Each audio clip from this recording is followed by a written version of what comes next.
নমস্কার বন্ধু, আমার জন্মদিন হয়ে গেছে। দেখুন, আমার বন্ধুদের কথা শুনে আমার কি অবস্থা। ও, মোমবাতিগুলো কেকের উপরে রেখে যেই আগুন দিয়েছি, ধাম করে ফেটে আমার মুখের কি অবস্থা দেখুন।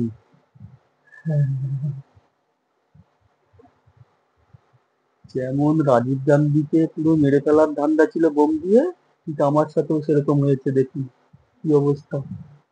তারপরে বেলুন গুলো টানিয়েছি, দেখি আমাকে মারতে যায় যায়। কেক কেটে দিয়েছি, আমাকে ঘুষি মেরে মানে অবস্থা কিরকম করে দিয়েছি।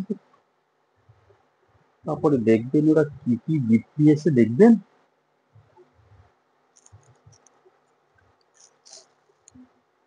এই যে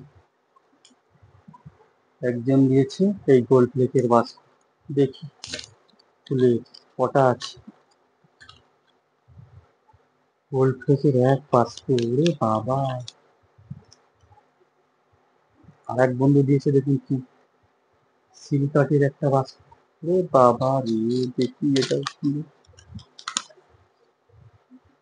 100টা রয়েছে, 100টা। একজন দিয়েছে দেখি তো, এটা কি।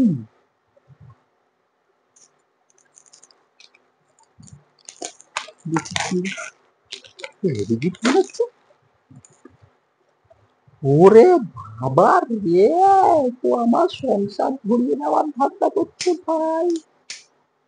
সব সংসার ভরিয়ে দেবো ভাই, এতগুলো লাইটার রে বাবা রে। আর একজন দিয়েছে দেখি, এতগুলো লাইটার, এক বক্স, বাবা এত। আর এক বন্ধু দিয়েছে ভালো,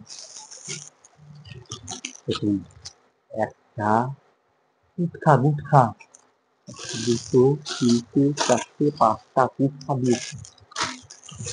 আমাকে গিফট দিল, নয় মেরে ফেলার ধান্দা করছে দাদা। বন্ধু বন্ধুকে সহ্য করতে পারে না দাদা, জানেন। এরা মনে হচ্ছে প্ল্যান করেছে আমাকে মারার জন্য, জানেন দাদা। এটাই হবে, বন্ধুদের কোনোদিন বিশ্বাস করবেন না। আমাকে যা ঠকিয়েছে আপনারা জানেন না দাদা। আর কোনোদিন বন্ধুদের নিমন্ত্রণ করবো না, শত্রুদের নিমন্ত্রণ করবো, এরকম গিফট দেবে না। এরা তলায় তলায় আমাকে মারার ধান্দা করছে দাদা, দেখেছেন তো। আপনি কোনোদিন বলবেন বন্ধুদের? বলবেন না। আমি আসি, আবার পরে দেখা হবে। হ্যাঁ দাদা।